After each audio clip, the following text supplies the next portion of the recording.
this. Um, Peace is often compared to the economic capacity, economic position. Peace is often compared to health situation or any other kind of conditions. But those, to me, are not really what causes peace. Conflict. And so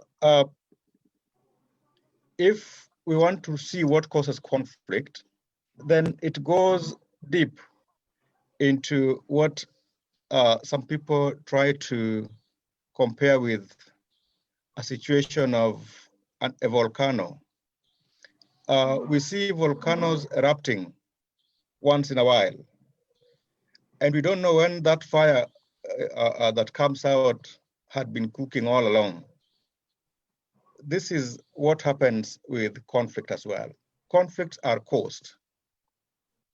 There is no conflict that just happened. It's a process that what we see is a manifestation of what has been happening before we saw it. And so I would not want to say that poverty or lack of good economic stability would be precedent for conflict. No.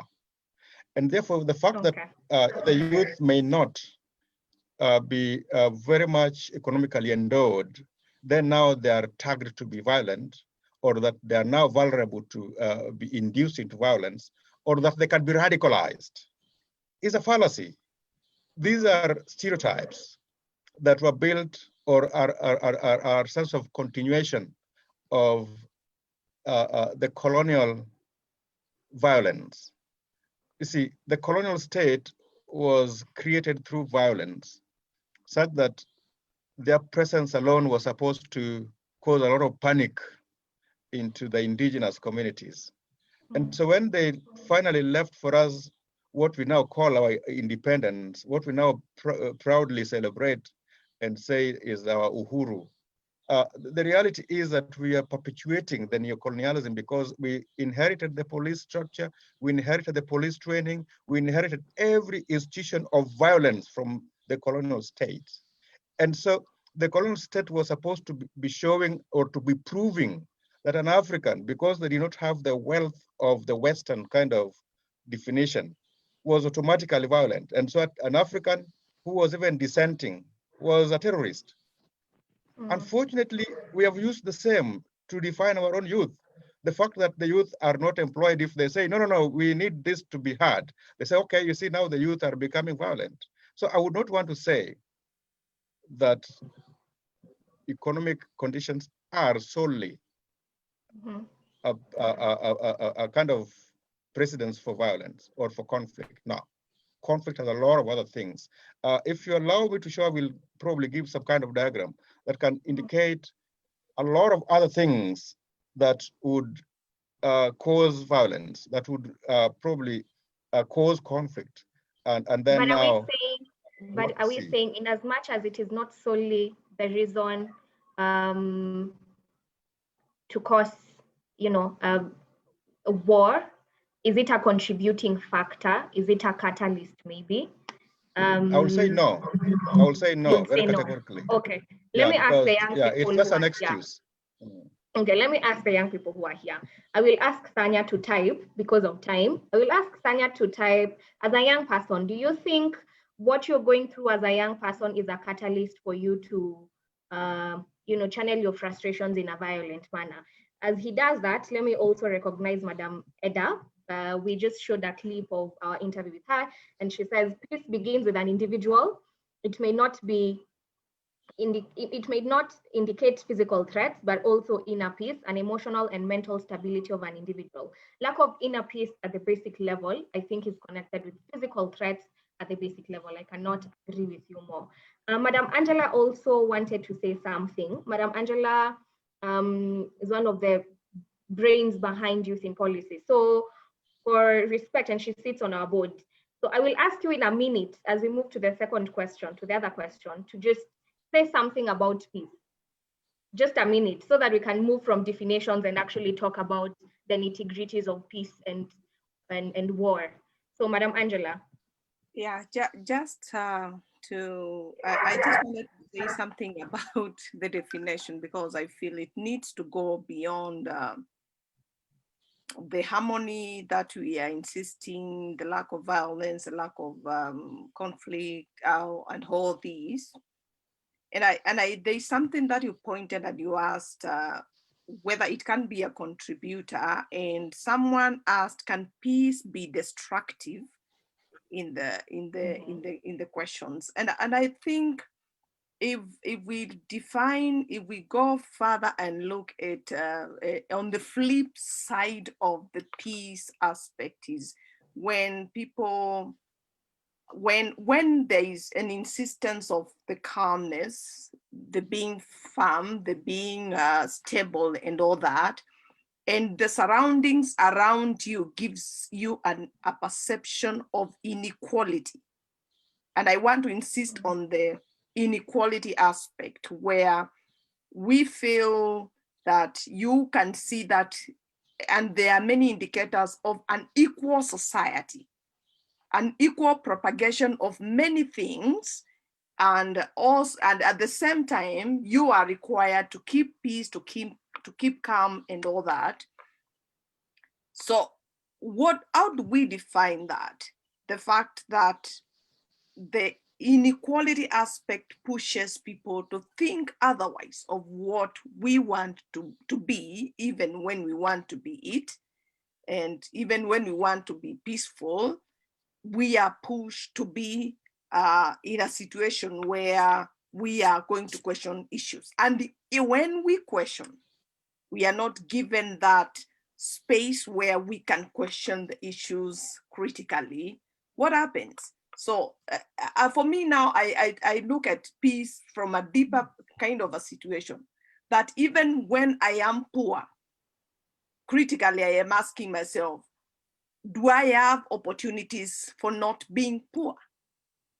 And what are those things that are blocking those opportunities and all that? So the aspect of inequality for me, I think it's something that whether it's perceived or it is a reality. And many times we know it is both perceived and it is both a reality.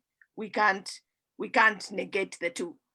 So I just want that to be elaborated on how it contributes to lack of peace, because most of the communities where this has happened, there has been a perception of inequality, unequal treatment, lack of equal opportunities, lack of equal outcomes, and all these things. Oh, awesome. So it can either be perceived. Yeah, I want to bring you in. I want to bring you in. Now, as you give a comment on that, I also want you to answer this question. So we are saying young people, as Angela is saying, might be questioning issues, not necessarily opposers of peace, but we might be questioning issues and we are not given the space to do that.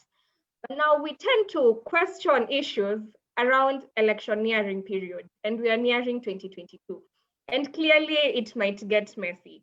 So why are we always questioning issues in a violent manner, speaking as a young person, around that time? Why we, as a demography, easily, lured into psychophancy, especially political psychophancy, as you also comment on what Angela was saying? Thank you, Miriam. I'd really like to applaud, was it Angela? Yes, because it's one of those things that really is a hurdle when we're dealing with peace, and especially at the grassroots level.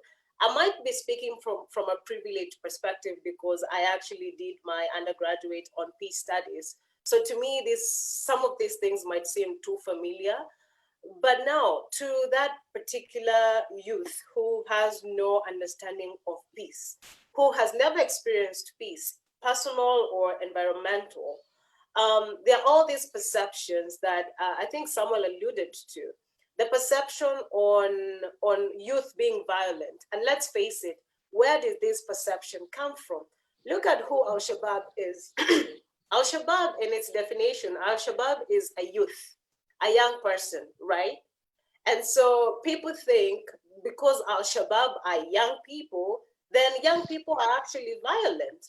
Look at what is happening in Nigeria with the Boko Haram. Who are the Boko Harams? Young people. So then that perception has been growing into people's minds that young people are actually violent. The typical ISIS recruiting is around 26 years, you know? And so almost half of 1.4 billion people living in fragile and conflict affected states are under the age of 20. And so these are some of the perceptions that make people, or even youth themselves, start to understand themselves as being violent, while, you know, we actually are not. Somebody is telling us who we are as violent, but somebody is not telling us who we are as peaceful. Our families are also not kind of helping us understand what it means to be peaceful and what peace actually means. So we are growing with a lot of perceptions that are negative, as opposed to actually helping us define who is a peaceful person. Do we have people even within our family who we can relate love to? Our parents themselves introduce us to violence. And so even within the minute institution that we grow up in, the family unit, that's where we start learning violence. So peace then becomes a contested issue because it's not something we are born into. And it's not something that we are helped to define at a tender growing age. So now to go to your question on electioneering period, see, all these issues then come together. It's a culmination of misplaced values, a culmination of, I don't even know why I'm voting. I am voting because I'm told somebody will come and help me get a job. But then 10, 20 years down the line, I'm still struggling with the same things. And so what is the most ideal thing to do? What we did last elections, go and throw stones. If I die, I die. If I ask you why you're throwing stones, you don't even know. You're throwing stones because you saw your friends throwing stones. And so that also just kind of speaks to what we have been cultured in. We have misplaced values. And so as a young person, I will do what the majority are doing because that is what is done. That is what I have been accustomed to. So then do we sit down and actually start asking ourselves, fine, we can go throw stones, but why are we throwing stones? Those are questions we don't have within ourselves, because those are not questions that we have been groomed to. You know, why don't we talk about ideologies when it comes to an electioneering period? We only talk of persons, you know? So we associate elections with who we're going to vote for as the president.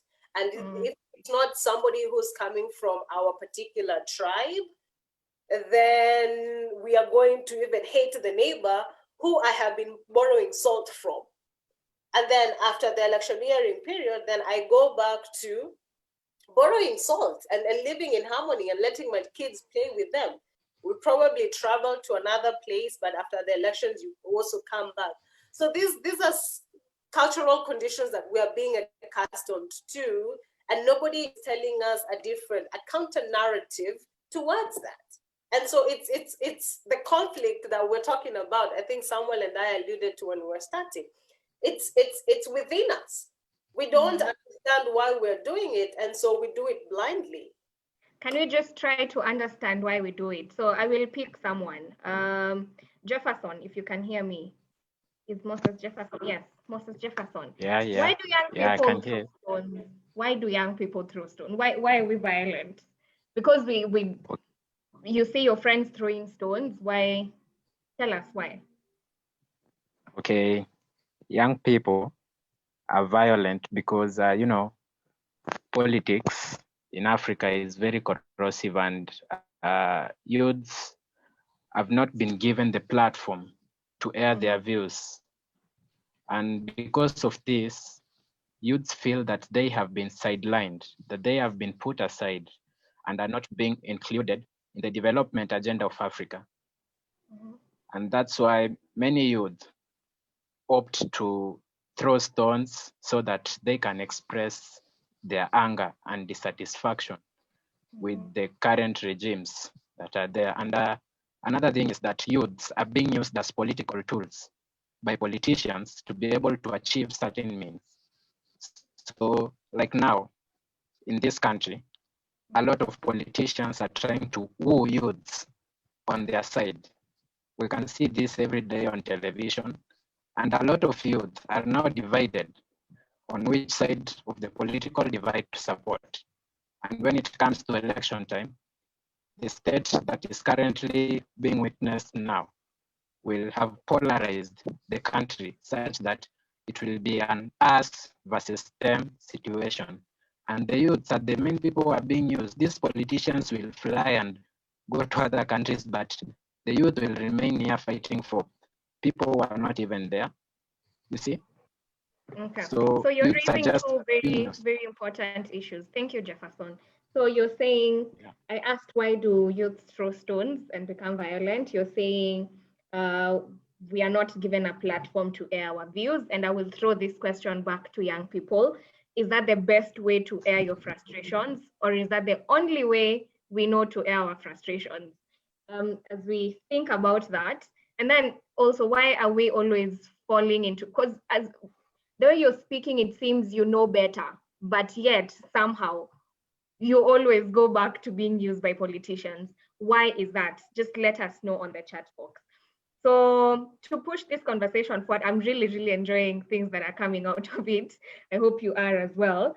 Let me just read a few comments as I bring Sam back in, as we talk about extrajudicial killing and informal settlement.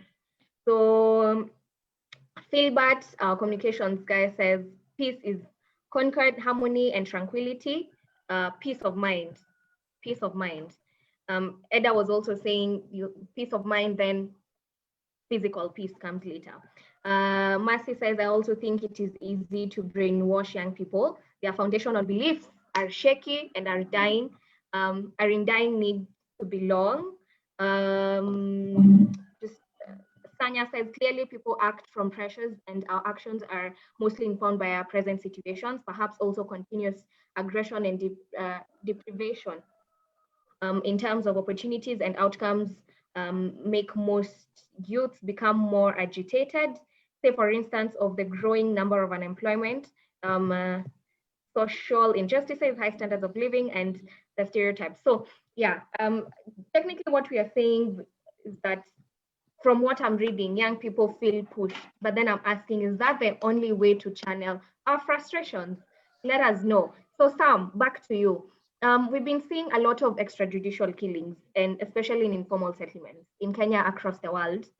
So my question is, do you think, and I mean, this is a direct cause for violence. We've seen someone is purported to be, shot unknowingly by the police, and then we get out to the streets and we fight for their rights and we are violent and we do all these things. Do you think extrajudicial killings are in a way as a result of systemic failures?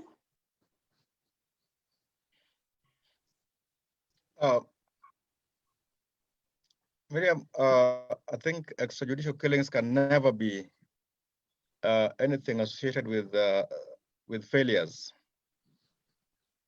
They're actually very well planned and executed activities. And so a failure comes from lack of one aspect of conscience, capacity, or inability. But the reality is that extrajudicial killings like the ones we experience in Kenya, remember, the extrajudicial killings are all over the world. Zimbabwe just crying of many people going missing and nobody knows, and the government is ever investigating endlessly. Uganda has their own. Recently, we saw somebody being poisoned in Russia. But now, let's talk of Kenya. These are things that are well planned and articulated. Now, the situation in Africa, the situation in Kenya, is a big sign of the embedded fears of imperialist kind of use of violence. to eliminate the dissenting voice. And so it is partly ignorance of the state, what some scholars would call epistemological crisis, the kind of lack of knowledge or official ignorance that try to posture in a way of dominant security paradigm. Security being used as a way of creating peace through force. And so it's creating peace by killing, creating peace by eliminating, and creating peace by hiding our sight from those whom we think are dangerous, when the reality is they might not be. The truth is that the actions are themselves the source of danger, the source of conflict, the source of more kind of agitation, and the source of grievances. If you take, for instance, the issues of violent extremism, the issues of terrorism, like in the coast region, let's look at the few names that were killed suspiciously and the repercussions that Kenya experienced after then. Then you compare that to before they even did whatever they were doing.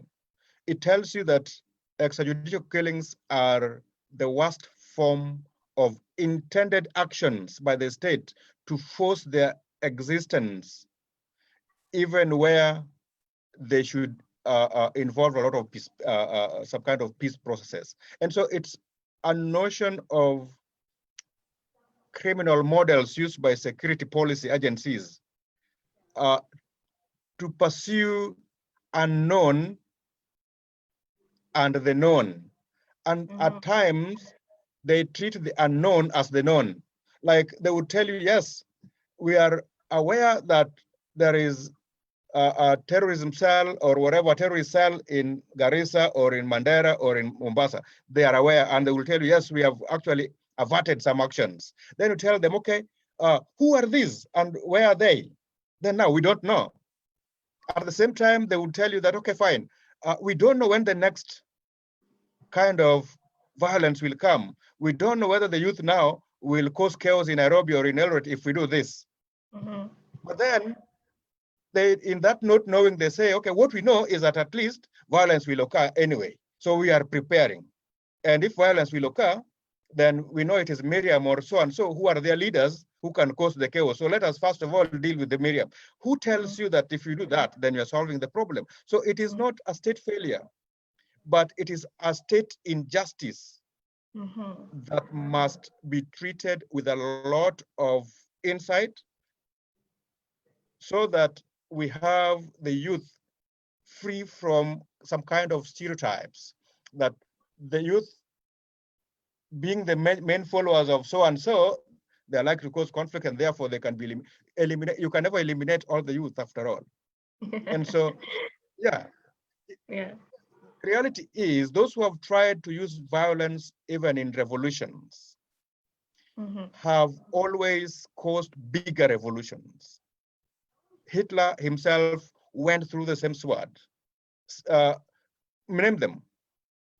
And even in our neighboring country, I know many of us had not been there. Idi Amin went through the same kind of crisis that he caused. So there's no way that you would justify use of violence, use of killing of people to create peace. The best is dialogue and peace processes and using all the options that are available. And the government has the capacity and all these options. Thank you. So this uncertainty and whatever is actually chaotic scenarios that cause more chaos. Thank you. So what we've been doing in our town halls, and that we will also do in this one, the first bit of the conversation, we highlight all the problems. We rant, we say how angry we are and what needs to be done. And the second part, we give solutions. That's why youth in policy is youth in policy. So we are talking about extrajudicial killings and state injustices. I've also seen Eda, and just allow me to call you Eda to just say something. You you've raised an important issue, and we'll start giving solutions from what you're saying. You're saying the youth have inadequate capacity to constructively manage conflict, hence violence. So what solution do you give to this, to what you're highlighting? So what sort of capacity building are you proposing? Madam Eda. Okay, thank you, Madam Beatrice. We have youth who are frustrated most of the time. They're jobless. They're targeted in anything that happens in the community because we are many compared to the adult population that are independent. So we are still dependent. So because we are young, we do not have the experiences. So we therefore lack a way of solving our problems in the proper way. So because of that, we tend to be preyed upon by, one of them is politicians, other elders, and even our own peer groups to resort to violence so that we can be heard. So personally, I would think that if these youth get to participate in their own governance all the way from the local level, but before they participate in governance, I think they should be trained on what they are supposed to contribute. If you tell a youth you need to participate in financial management of your local government, yet they have no knowledge about what finance is all about, what they're supposed to contribute. So it's the knowledge aspect, which I think it should go back to our academic system. It should be stressed, not going to school for the grades, not going to school to get a place in the highest ranked university, but going there to acquire real life knowledge that can help them even in their own governance. Thank you, Beatrice. Thank you so much. Each time you're speaking, I'm always just taking notes because you have so much wisdom oozing.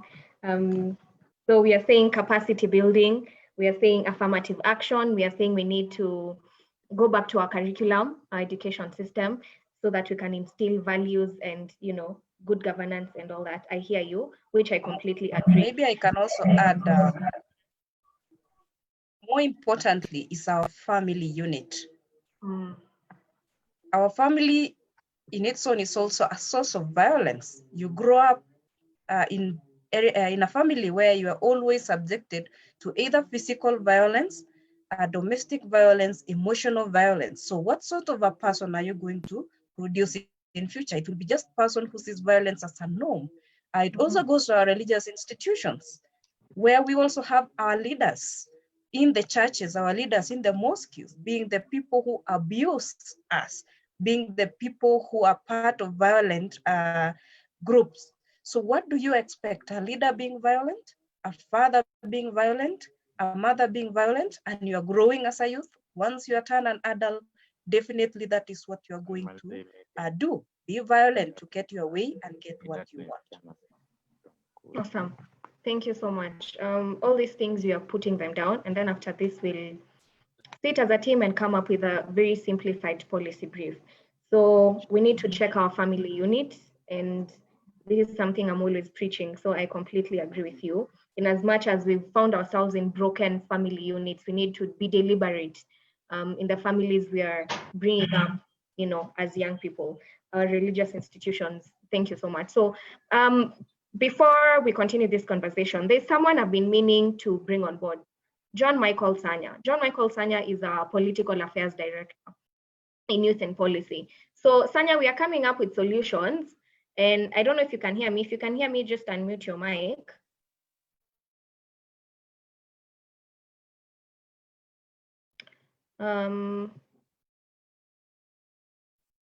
Sanya? Okay, I don't know. Yeah, but we will just... Yes, I can hear you. Awesome. So great, that is Sanya, that's his picture there. He's a kiongozi like that. We were looking at some research conducted by, I do not remember, but I can pull it up. And it's a survey that was showing young people do not trust the very institutions that should take care of them. The police stations, the judicial systems. Number one, do you agree as a young person that young people do not trust the very institutions that should maintain peace in the society? And number two, if these institutions are not to be trusted, what are we left with to channel our frustrations? What other alternative avenues can young people, you as a young person, use to channel your frustrations? Thank you so much, Miriam. And I'd want to say that I absolutely agree with you that we lack trust in most of these institutions that we are supposed to channel our frustration to. And I'll give an example, like especially the police stations, or maybe the police generally. And in my hope, I was thinking like we had the police reforms, and that was to bring a more participatory approach in policing. But you find that mostly in slum areas, the police do not really want to engage the youth. If a police meets a youth, you don't see him as a member of the society, but you see him as an enemy of the society. You get? So this makes the youth now want to retaliate. You want to like now fight back, because now every other time news are reporting, police have killed a youth somewhere or have killed someone in the slums. So, you know, continuously, we continue to lack trust in such institutions, because we look at them as our enemies, because they have made us to be enemies. And for us maybe to move forward, we can't keep on complaining.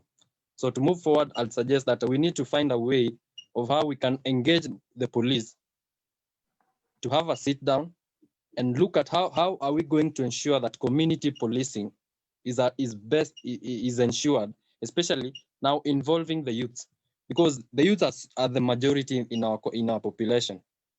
So having them sit down, or maybe having them in a place where they're able to air out their views, where they're able to come up with their own solution, because we are the owners of the solutions to whatever is happening in the society. So if you're able to offer those solutions, then I think we are going to have a more cohesive society, and we are going to have more pragmatic solutions to whatever is happening. That would be my view. Awesome, thank you so much. So what Sanya, in summary, what you're saying is that we need to talk with these institutions, not talk at these very institutions. So Christine, there's something you mentioned. Thank you. There's something Christine mentioned. So let me just bring Christine back on. We were talking about, you mentioned Boko Haram, you mentioned ISIS, you mentioned all these terrorist militia groups. And before you also give your solutions to youth violence and war, do you think we are a product of globalization, in the sense that through globalization, we've seen revolutionization of bioweapons, for example, terrorism, as young people, are we a product, and the violence as young people, is it a product of globalization? That's a really tricky question to ask, Miriam, because again, it is based on perception, which is something that I really speak against when we're talking about youth, because you cannot speak of youth in one as a one word. We have different youth demographics. And so when you say youth as a product of, globalization, and I think that question in itself is far-fetched, in the sense that there are so many underlying issues that actually emanate from it, that you cannot put it under one basket and say, so because of this, then that. And I think that is one thing we need to be very careful in addressing issues that pertain to youth. I like to divide young people into three demographics. One, the youth in school. So say secondary school, university, and whatnot. The youth out of school. So the youth out of school could be graduates and could be the youth who did not have any formal education. And then we have the young professionals, who are also young people and also graduate or have a skill that they bring on board. And so when you look at this three group and you look at globalization, this three group of young people are affected differently. Now the education sector is moving into the technology bit. some young people will actually be left out because through globalization, again, that bit of technology has not gotten to some regions.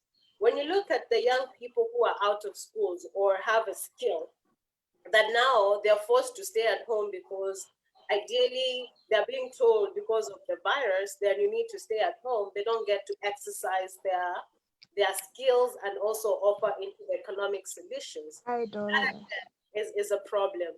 Looking at the young professionals, so these are people who are actually experienced, who are have a degree or some skill set that they can offer.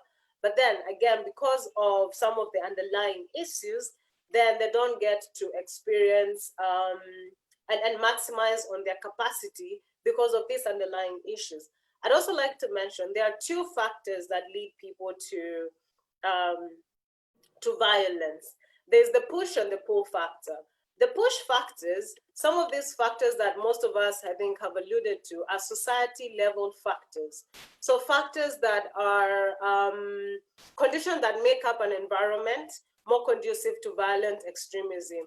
And they refer to the structural conditions. So like people are saying, political exclusions, the rejection from growing diversity of society, human rights violation, the global and regional politics, and weak states capacity and failing security. The other thing is a pull factor. A pull factor is an individual incentive. So a lot of people are also looking into, you've lived in a society or a family where violence was the order of the day. So you're looking at being this vigilante who then comes up and helps other people. You're also trying to self-realization and self-actualize yourself into this space of you wanting to be a hero and to be seen as a hero. You want to be our Nelson Mandela. That is also a pull factor that can pull people into joining violence or experiencing violence. The other thing is conspiracy theories or distortion on misuse of beliefs. I know in one religion, it is said that once you die for your people, then you're promised, a good life after. And so that's why some people end up having or becoming suicide bombers to then help secure that financial bit of their families that they're leaving behind and whatnot. It could also be an economic gain. Let's face it, a lot of young people are also going into violence because somebody has also promised them some economic incentive. And when we're looking at this and going back to the notion of globalization into this aspect, how then do we start forming resilience within ourselves as young people, as a demographic, depending on where you are at in life, whether you're in school, whether you're out of school and just looking for a job, or still finishing your schooling, or you didn't even go to school, but you have a skill set. And you're also a young professional who has a skill set and now just kind of trying to navigate around. In Kenya, just starting a business is a hassle, let's face it. And so we need to survive. I know there's this one time we did a research and young people were saying they don't really care about who is elected. At the end of the day, they want food on their plate. And so they will join violence because at the end of the day, they just need to eat. And so when we're understanding resilience, what is resilience and how can we as young people then come together to make sure that we do not necessarily result into violence means, because we are not violent people. We are not violent people. I know in Kenya, a lot of people are ready to help. There are a lot of M-Pesa contributions that we do on a daily basis. I mean, that just goes to tell you how we love each other. We are ready to stand for other people. But then this notion that youth are violent and whatnot, we just need to end that narrative and start saying, fine, some young people, let me not be naive, some young people are actually violent for their own means, but the majority of young people are not violent. We need to start telling ourselves that, because it's when we start internalizing some of these words that then it shows out and we start making actions towards being non-violent. And so do we have people, or just that someone who cares about us, that we can share our frustrations from. How many of us actually have friends that we can meet and talk about besides just sharing that boutique, you know, a bottle of, you name it. Being exposed to different ideas and opinions, how many times do we find people within our circles who share an alternative opinion that we do not necessarily occur with us? I mean, people from different ethnic communities who share different cultures, who do things differently, and actually trying to understand why they do these things differently. If you understand these protective factors, you may be able to then better identify the person who lacks them and therefore more vulnerable to violent extremism. You know, some of these frustrations are actually out of you just wanting something that you do not necessarily get. But that is something you can actually solve within your family or within the friendship circles that you keep or your peers. I mean, it's very easy for me to reach out to Miriam and say, Miriam, I am really passionate about this. Could you find me an opportunity that could help me experience this to my full potential? You know, and so let us look at then formulating resilient ways of then handling all these issues that are emanating from the environment that we're living in, and just looking at how we ourselves can find solutions within ourselves. I mean, these police people, some of them are actually young people. And so what changes when they get to wear that blue uniform? Why then should they come back and then assault us? You know, these are also young people. Most of them are actually young people. When you look at the pictures, some of them are really young. Then you wonder, you're also a young person. So the institutionalization and manipulation in their subliminal sometimes need to be also examined, because I honestly don't understand where all this comes from. Thank you. I really want to ask, do you think there is a relationship between mental health and violence? Maybe a discussion for another day, probably, maybe. But let me just bring in some as you prepare to give your closing remarks. I will also ask Angela to prepare to give her closing remarks, and Madam Eda, and probably one more person. So some other than what Christine is saying and what everyone has said from the group here, talking about capacity building, affirmative action, we need to go back to our education curriculum. We need to be deliberate in our family units, our religious institutions. We need to talk to the police, not talk at them. We are saying we need to be conversant of the push and pull factors and actually give solutions from there. And most importantly, to end the narrative. And I think this is just my take home, to end the stereotype that young people are violent. So what, as an expert in this field, what other alternative solutions could you give to just youth violence and extremism and war? Thanks. Miriam, I'm very glad that we are touching on very strong issues. The next, probably, you call it town hall, right? Whatever it is. I think the next one we may need to, especially if it's on issues, security, peace, and violence, just to work together over some time to agree on how to arrange them, so then at least we capture the whole thing very well. We have talked about many things here, but we have just thrown them. There is no order, and so I'm really pitying that many of us may not really capture, because I'm seeing a lot of questions going unanswered just in the charts.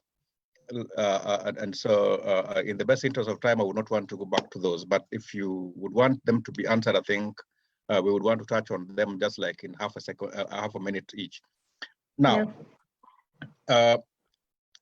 Christine made it very clear that, truly speaking, there is nothing like youth are violent. And we cannot say that youth are a product of globalization. Well, the question that you asked is like, are they victims? Yes, they'll be victims. globalization in itself is imperialism, which to me is a continuation of neocolonialism. Capitalism in its way, where we say, oh, liberal, whatever. So liberalism in itself is taking us with our inadequacy to compete with others who are already being supported by their own governments. Let me tell you, I'm here in New Zealand. During the time we were not having, that we were having a total lockdown here, I was being paid my full income, plus another 30% allowance, and I was not leaving my doorstep. If I wanted to go out for shopping, I would ring a bell and it is delivered on my doorstep. And I would be comfortable just to pick it, cook and eat. You are comparing this to someone who has to struggle, get money, leave Kibera, go out to the industrial area to get his money to come and carry food back from, then you put the same lockdown measures. And then you say, okay, because America is doing it, we are doing it. That's globalization for you. It is totally a big obstacle that makes the youth to be victims. At the same time, it's also giving us definitions of, oh, the youth bulge or what. There's nothing like youth bulge. That is the natural demographic characteristic. If those who are doing population science, it's natural for populations to grow differently. There is no kind of stigma that we want to put on the youth, and then we associate them with all the wrong things, violence or what. You know, I think that is really something that we have to tackle and agree that the youth are not violent. There is no culture in the world, not even your own culture, that is violent, that perpetuates violence. No. But the way we are brought up to believe the stereotypes make us to think that even our opponents are violent. And then now we react to imaginary violence. Now, for the youth and the issues of inequality, I would want to say that the difference between what we do and what we are capable of doing, according to Mahatma Gandhi, would suffice to solve most of our world's problems. And so the youth should focus on their potential. Once we focus on this, we are likely to even navigate this kind of stereotypes against the youth. Again, when it comes to politics, the reality I would put just the Kenyan scenario. The reality in Kenya is that our political environment in itself is skewed to favor very few people. And it's this very few people. The time we were just joking with Angela on WhatsApp when they were launching the BBI, we didn't know what it would look like. So we were saying, okay, now you see, they're already making their own things on how to make us think. Those few people who govern are the most violent, are the ones that plan violence, and are the ones that pretend to be bringing peace. Then they get very few youth to pursue their agenda through the security agencies as well. And then they say, okay, now you see, the youth are this, and therefore we want to bring this. The truth is the youth they don't even have the capacity to cause violence. Let me tell you this, because violence must be planned and executed. And the biggest form of violence is by the state. And the state forms this basis of violence through the colonial structures that we inherited. And so to me, the only option that we have for the youth is to appreciate the aspect of nonviolence. Nonviolence has not gained a lot of popularity the way violence itself has been. Actually, violence is so popular such that you ask people ordinarily that if we are in school, should we be caning children or not? They say, no, they should be caned because we were caned. we are actually saying that violence is the best, you know. Yeah. You ask people how they even got, their communities got to be where they are. They say, oh, you know, we were big warriors and we fought, now we won. That's why we are occupying this and that. We are making violence, we are glorifying violence historically. But the reality is violence has never won.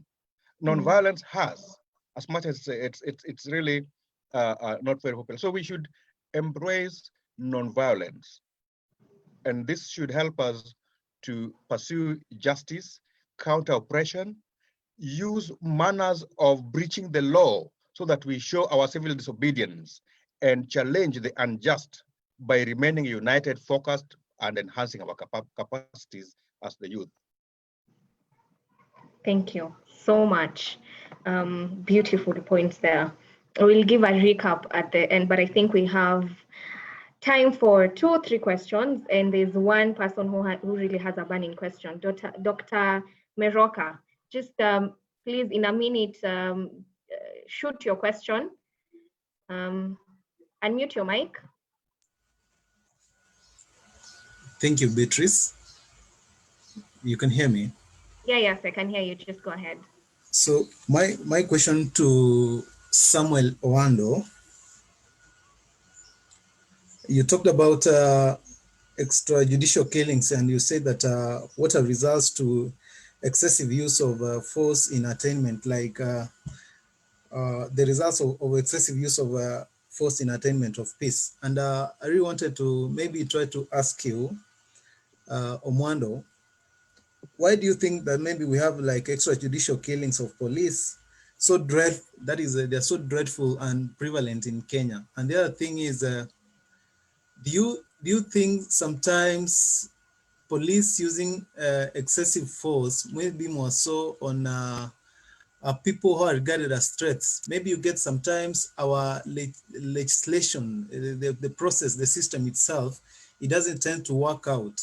Guys are being maybe taken for prosecution, but at the end of the day, the courts finds out that they have maybe no supporting evidence for them to be regarded as individuals of crime, threats maybe. So at times this might force maybe the police using excessive force. If you go through, there's some documentary that was run sometimes back in Al Jazeera, where some police that were interviewed, they say that they tend to resolve that because they feel the legislation itself is not working out well. So it's better for them to clear out to have the better remaining. And my last comment was maybe on reducing the involvement of the youth in armed violence, as I think was posted by, I think was Christine. I have 4 suggestions, maybe if they can be considered. 1, it's supporting the parents. And 2, also supporting the youth in the participation in the society and in the economy. 3, supporting, that is supporting and keeping the peace, managing risks. And the last one is reducing the involvement of youth in what? In armed violence. Thank you so much. Thank you so much. Thank you so much, Daktari. Just allow me to call you that. That's how it's shown there. I'm using somebody's account. Sorry, I'm using somebody's account. That is why. Oh, okay. Yeah, I'm young. I'm a researcher. I'm a master's candidate at KU. Yeah. Ah, awesome. Great. Yeah. Thank you for making time. Samwel, if you just answer. Sometimes I don't know how to answer very long questions because then I may end up digressing. So I want to ask you again, Meroka, what is your question? Are there comments or questions about extrajudicial killing especially? What is your question now? I'm saying my question was, why are extrajudicial police killings dreadful prevalent in Kenya? That is why. Okay. Yeah. Good. Yeah. I would first of all say that it's not only in Kenya where we have extrajudicial killings. Let's start from our border, the neighbors in Tanzania. Right now, even today I saw on BBC a big problem where the opposition party is complaining that their members are being kidnapped by the state, and some of them have not been found. Actually, they are really being harassed. And Tanzania is one of those countries that have always appeared to be very peaceful. South Africa, we have many politicians in South Africa that right now are have disappeared. In Zimbabwe, the same had happened. Rwanda now has even followed some of their opposition politicians in other countries and eliminating them. Now, look at the world powers go to France, go to the US, go to the UK. They have what they call the special police, the special force, that nobody knows how they do, what they do their things, I mean, how they do their things, but theirs is like highly special to eliminate too. They're eliminating innocent citizens, some of whom their mistake is just being blamed elsewhere for personal reasons. Now, so extrajudicial killings in Kenya is a good evidence or a manifestation of poor capacity of our investigators. They go arrest someone, they rush the person to court emotionally. That you see, these are the people that we found on site. Court uses evidence, and so you must have the due process by getting the evidence to support your argument against because that is what is constitutional. Remember what Justice Maraga told our police in 2017, especially after the Westgate issues of 2016 and whatever. He said that, you see, terrorists are irrational and they've acted against us as a country. But the court cannot also behave like terrorists just to be jailing them without evidence. And so, because they're rushing emotionally and they don't want to have the due process, they fail to get that justice that they require. And then they start to blame the courts instead of going back through the investigations and producing evidence, which might be very much available. It's only that they're lazy and they don't want to invest on that. And the money that they're given to invest on investigations, instead they pocket it and use it for other corrupt things. Now, they end up now eliminating these people because they know they will be failing to prove their case. So can we justify false elimination of suspects before they are proved? Because some of them you will never be sure whether they were okay. To differentiate, you will not be sure whether you are differentiating between mob justice and a clear aspect of the justice process. And so the issue of extrajudicial killing is an issue of capacity among our police officers, among our investigating units, among our security agencies that are not willing to do their work the way it should be, and that are forgetting about the aspect of justice in society.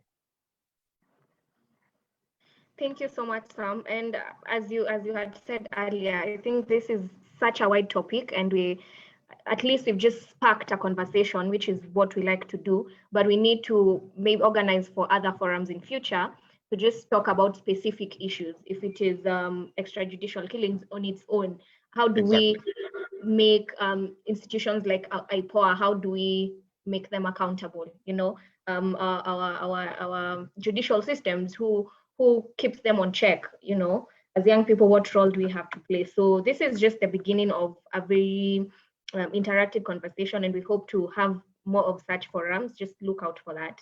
So as you prepare to give your closing remarks, time is really running. I will just invite Angela to give your comments on this session and this whole topic. And as you do that, I cannot fail to bring in the issue of gender. When you're talking about matters, peace, security, conflict resolution, do you think women and people who are able differently, are they included in decision making and, you know, in solving conflict? And are they on these big councils when you're talking about war for a nation? As you also give your closing remarks, Angela. I would say that I'm not the best. I would not be the best person to talk about gender. I would do a lot of disservice to that aspect of gender, because I know Samwel is researching on that area and he has touched bits of the gender. I would leave that one for Samwel to respond to that. Samwel will respond to that. Remember that.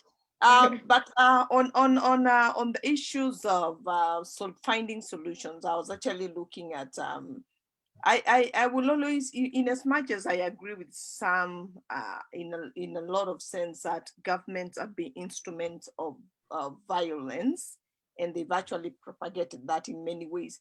I would still believe that some solutions have to come from government, and that is where I'm responding to someone who was talking about what happens when governance issues are not addressed and all that. And I believe that one of the ways we need to address issues of violence is first, government needs to deal with issues of accountability and transparency. That's something that we can never run away from. When people don't feel like they can trust you, trust is one thing that we all agree that peace reigns when there is trust in between a person and a person, or between a person and institutions, or between people and institutions.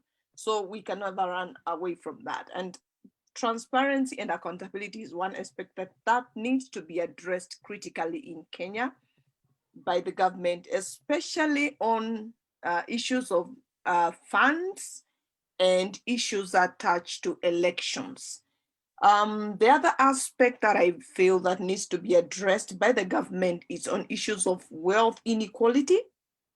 That we can never run away from. As long as the poor are growing poorer and the rich are going richer, as long as we are talking about people who are still working with tenders of billions and others who are going without food at this particular time, peace is going to be elusive. And I will say this one, not in terms of people may not really fight now, but it may be boiling within them. The peacelessness is already, the peace within them is already disrupted and all that. Then the idea of looking at sustainable opportunities and outcomes. And we talk about equality. When it comes to equality, can we give our people, all of them, an opportunity, space to experience equality of opportunities? That is, in education, if you can't reach university, be given an opportunity to attend TVET skill, to get a skill and all that. And the outcomes that come after the training, after my school, am I able to access a job just like any other Kenyan, just like the daughter of the president? Those are the questions that many people ask themselves and all that, because that one is closely tied with equity and now on family issues, people, I don't know, there is a lot of programs around the world have been in like where I am now. There is a lot of family value pushing for family values and programs that are funded by government to push for proper parenting, proper values, and socialization.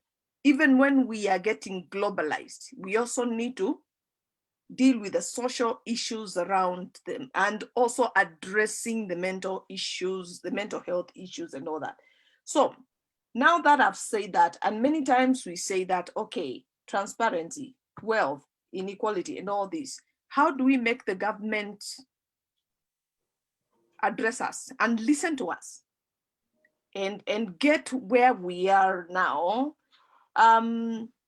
I believe that one of the ways that youth need to look at is to actually follow what Sam said, what we call non-violent means of asking for justice or pushing for the peace agenda and all that. And there are so many ways that we can do this. We don't have always to carry stones. We don't have always to swallow tear gas and all that. Petitions is one channel that I don't think youth have really pursued. I don't know how many youth do petitions or they ever write petitions and all that. And there is the aspect of active participation in those spaces where we are called over to participate. There are many times I see memorandums being sent over emails and links for people to be able to give their views. Are we participating? Are we actively participating? Are we going to meetings where we are supposed to participate and give our view of the whole idea of peace and all that? And then another thing that I always say, youth in Kenya And that is the reason, I believe, one of the main reasons that they are used is because they are amorphous. They are not united for any purpose. Youth need to unite, and uniting is not going to the road to throw stones. Uniting is one, sitting and asking ourselves, what do we want now? And what do we want for the future generations?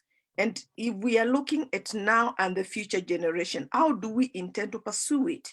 And that way, when you're united, you're unable to push away any other agenda that is coming from external people, because you have heard these speakers many times say that peacelessness or violence is propagated by those elders. It's only that they use the youth or small groups of youth to propagate or to push for their agenda in the grassroots and all that. So can youth unite and move their own agenda and speak with one voice? And then information campaigns. Can we go out here? We have the biggest tool, social media. And we can speak through social media. We can inform our fellow youth what peace is and what it is not.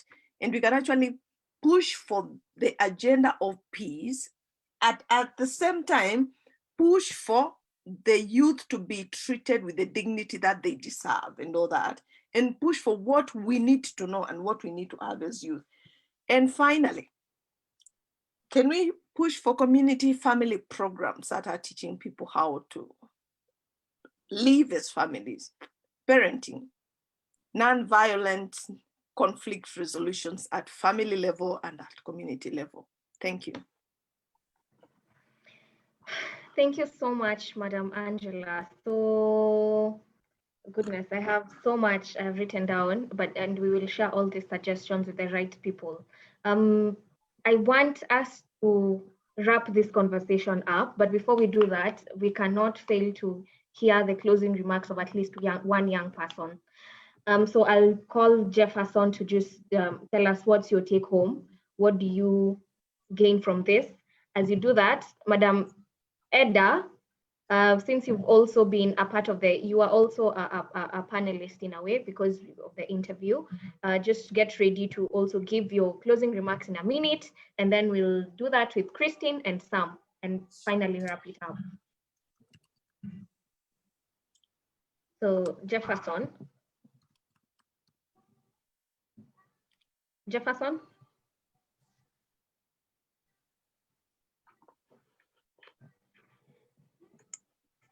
I think, okay. Can you hear me? Okay, yeah. In 30 seconds, Jefferson, your take home. Okay. Okay, as a young thank person. you. Okay, thank you for giving me a chance. I take home that, as youths, we need to be preachers of non-violence, and we need to stand up and look at non-violent means of achieving what we want to achieve. We all know that we are the next leaders. We are the ones who are headed to take those leadership positions, but we should not take them by violence, because we have seen how violence is destructive, and our country has witnessed a lot of peace. Unlike our neighbors like Uganda and Somalia and many other countries, we have enjoyed quite a lot of peace and stability. And that's why our country has developed. We have seen that peace is not a solution to all our problems. Look at the economies of Uganda, Somalia, and other countries like DR Congo. This because there has been lack of peace. So what I take home is that we should work towards a peaceful continent, and that we should push for emancipation of youth from what they are going through. Like, we should emancipate them from economic failures that are there, so that they cannot, because if you look at where these youth are being recruited in extremist activities, these are regions where there is a lot of poverty, like the Sahel region, which has become ungovernable in the most recent days, regions like Somalia and the Middle East. You see, we need to look at reforms that can emancipate us from these economic failures that we are in. And from there, youths can stop being recruited, because they will not allow. You cannot recruit somebody who has a job, somebody who is gaining. Yeah, that's what needs to be done. Thank you. Thank you so much. Thank you so much, Jefferson. Thank you for making time. Madam Heather, in a minute, your closing remarks. My closing remarks is something that I really believe in. We can actually change all these stereotypes about youth and their connection with violence. It is possible to transform this. As much as we know that change is usually frowned upon, it is inevitable. With youth in policy in place, change is possible. We've seen other groups like Peace Ambassadors, they're doing great, changing our environment, reforming the Mao forest. Even us here, changing that stereotype is very possible. If we continue this way, we are going to achieve a lot. Thank you. Thank you so much. Thank you so much. You can catch the whole interview again on YouTube. I think Philbert posted a link. You can repost it again. We did an interview with Madam Eda regarding the same topic. You do not want to miss on that. Christine, what would be your closing remarks from this session? It was really awesome just having a conversation with you. What are your closing remarks? Thank you so much, Miriam, and thank you to all the panelists too for sharing their insightful knowledge and wisdom. I thank you all. It all starts with us as young people. I have gotten to a point where I refuse to be among the generalized cocoon of youth who are violent. And from that is why nowadays I'm actually in the decision-making table as a young person, pushing for policies and pushing for Resolution 2250 to be localized in some of our institutions, because then we need to start telling ourselves that I am a young person and I am not violent. I am a young person and I am going to be in that decision-making platform, whether they give me a seat or not. I will mobilize and arrange myself to be in that table because I am one, informed. Let us not be young people who always rant. And that is why some of these folks do not listen to us, because once I'm given a platform to actively participate, I am there to rant about my village and whatnot. Let us order ourselves. Let us speak issues. Let us speak ideas. Because fine, we will rant. People rant every day, everywhere. So let us move from ranting to actually looking for solutions. And I'll finish by saying this. We are not any special being young people. We are young today, tomorrow we are old.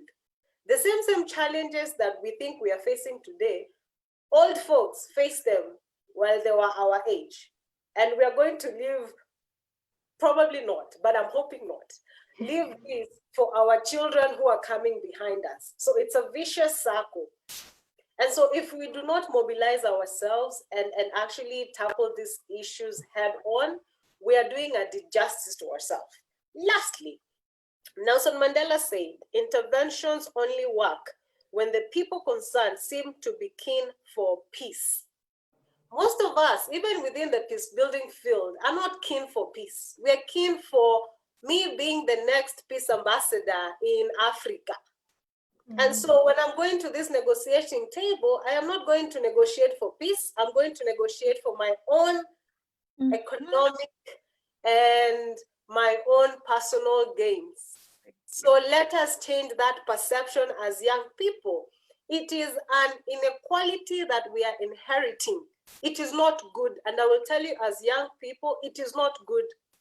Last year, I was one of the mediators in the conflict in Cameroon. And you can clearly see that all of these inequalities that we're inheriting, we are making it to be gospel truth. It is not gospel truth. Some of these people, even ambassadors, let's face it, are in these positions to safeguard their own interest. So you who is fighting, what interest and whose interest are you fighting for? I thank you. Thank you so much, Christine. Goodness, we will be having you again very soon. You can be rest assured about that. So there's a question I asked Angela and she threw it to Sam.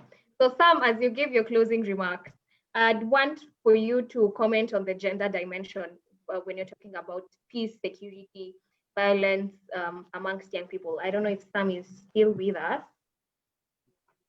He's seeing you now. Yeah. Awesome. Yes, as you also give your closing remarks. Thank you. Issues, peace, and conflict are really gendered, and I would want to just touch on it very briefly. Sometimes even our own peace depends on others. Like you'd find like the peace of a man depends on the peace of the wife. Peace of the woman depends on the peace of probably the spouse, something like that. They're really, really gendered. But look at it from practical issues like politics in Kenya. And I will use an example of vying for a political seat in Kisumu. If Christine today wants to vie to be an MCA in Kisumu, she will actually need to hire a lot of some people whom she will call bodyguards.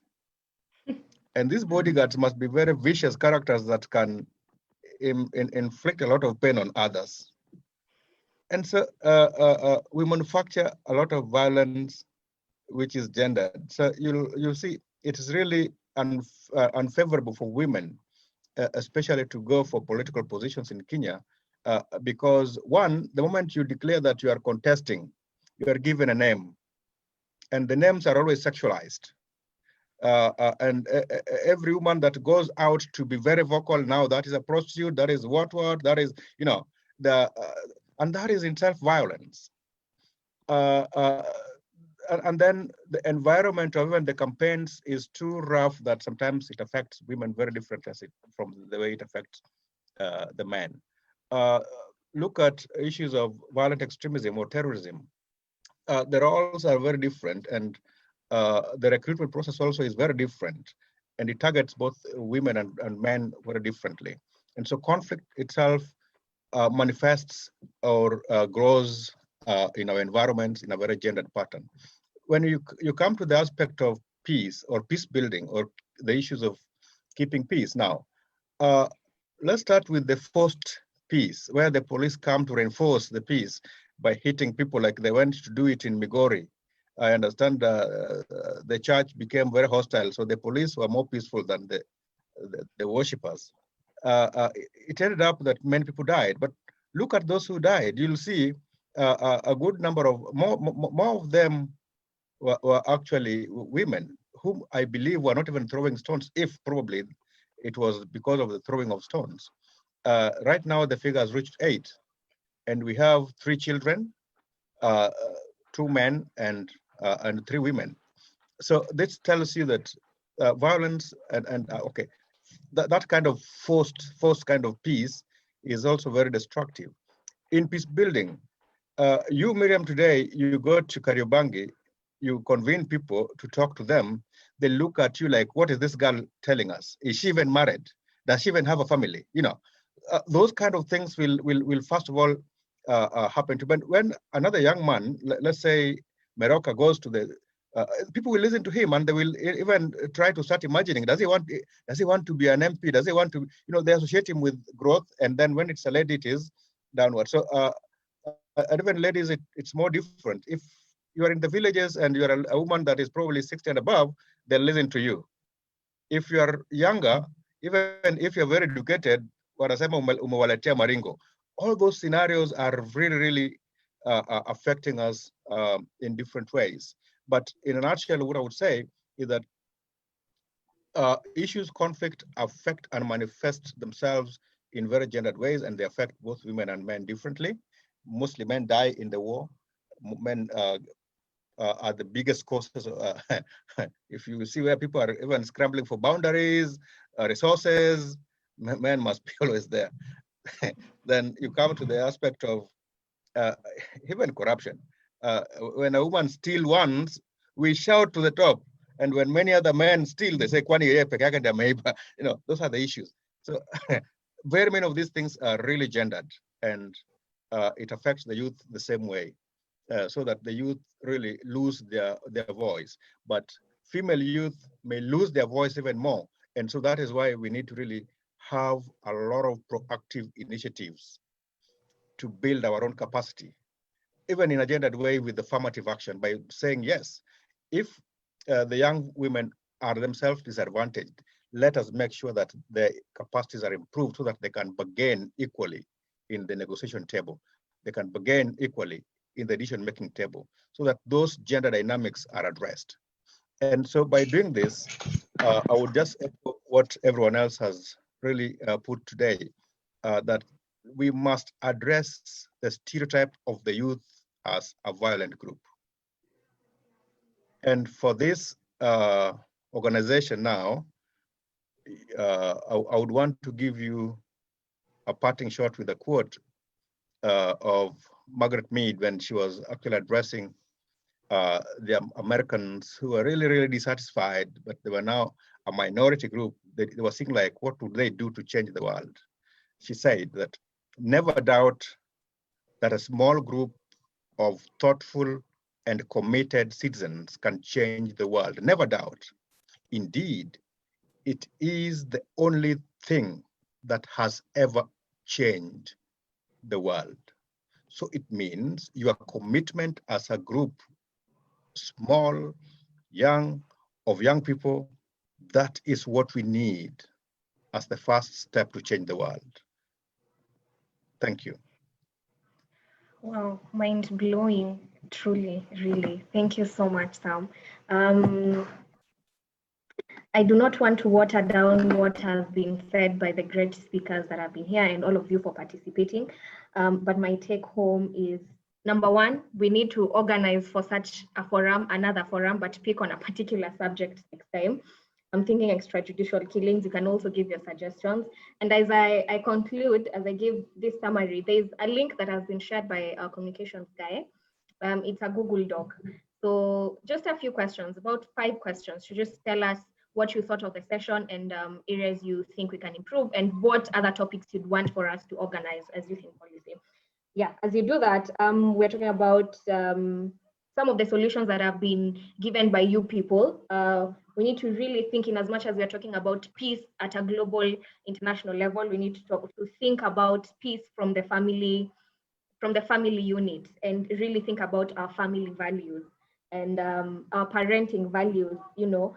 And we also, as Sam has multiple times and Eda said, we need to really think about capacity building, affirmative action. We need to go back as a country and, you know, go back to our curriculum and instill some of these values in our young people.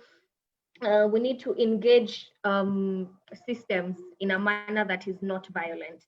Yeah, and I think from our previous town halls, we've been saying, can we teach our young people how to, you know, channel their frustrations in a non-violent manner? Like, for example, petitions. I think the next forum, we need to organize and pull a few stakeholders together so that we can offer training on how young people can start petitions. That's the next best thing we need to do moving forward. We're also saying we need to think about resilient ways to solve issues as a generation, and to just kill the stereotype that has come from you know, imperialism and neoliberalism about youth being violent. You know, we just really need to kill that stereotype, because it is the one that is fueling, you know, all this mindset and everything. So we are also saying should focus on their potential other than you know, what they've been perceived to be. And if we do that, a lot of amazing things can come out of it. And we also need to stop glorifying violence to counter oppression in the end. And we also need to challenge the unjust. And I loved this one. We need to challenge the unjust by unifying ourselves, just remaining united. That is just beautiful. We need to, again, support our family units, support our parents, support young people. Everything rises and falls on leadership. Angela, I loved what you're saying about accountability, because some of us will be taking leadership positions, and we need to think about accountability, transparency in our leaders, in funds, in electioneering periods. And lastly, as a continent, as a country, how do we ensure there is wealth equality and sustainable opportunities for our young people to, just lessen their frustrations? Can we also organize for informative campaigns and advocacy and social media advocacy? And Angela keeps saying this, people can campaign using social media. Why not also relay positive information through the same social media? So that is something we very many things. We have a recorded version of this whole town hall, and we'll sit down and deliberate and pick those points here and there and share it out to the relevant people and to our young people. We are already past time. I'll just take a minute to really thank our panelists today. Mr. Sam, thank you for staying up late. Ms. Christine, it was really lovely having you today. We hope to invite you, and when we invite you, please, please come. I have a feeling we'll be inviting you a lot, both you and Sam. Madam Edda, thank you for always supporting us, and Madam Angela for your tremendous support. Charmaine, you are my favorite. Thank you for just always making time. Harriet, Assistant Communications, Jabez, thank you. Paul, thank you so much. Philbert, Meroka, Claire, Bruno Tiato, thank you. We are having you very soon. Just prepare. Thank you so much, guys, for making time. And everyone on Facebook Live. I realize we have a lot of viewership on Facebook Live, but we're not able to see that here. So thank you for making time. Thank you for your comments. Our presenters actually had Philbert, that's not the right slide, but anyway, our presenters had something they wanted to share on the screen. But I loved how interactive it was. So if you'd want the slides they wanted to share, you can just reach out, and then I'll be able to, share with you guys. So other than that, as Youth in Policy, I would want to thank you again for making time and for contributing in our discussion. I will just ask Madam Angela, Christine, Sam, Edda to just remain behind for 5 minutes, just really 5, so that we can have a few comments. So I would want to. Thank you, everyone. I'm happy to have met you. At least you made me feel really at home. It is 2 years since I was in Nairobi, so I'm even when I see anything written KQ on website, I feel like I'm already home. So now I've seen your faces. Yeah, so thank you. Thank you. Come back home soon. So thank you, guys. At this point, feel free to leave or fill, but you can just make sure the people I've mentioned remain behind and the rest are logged out.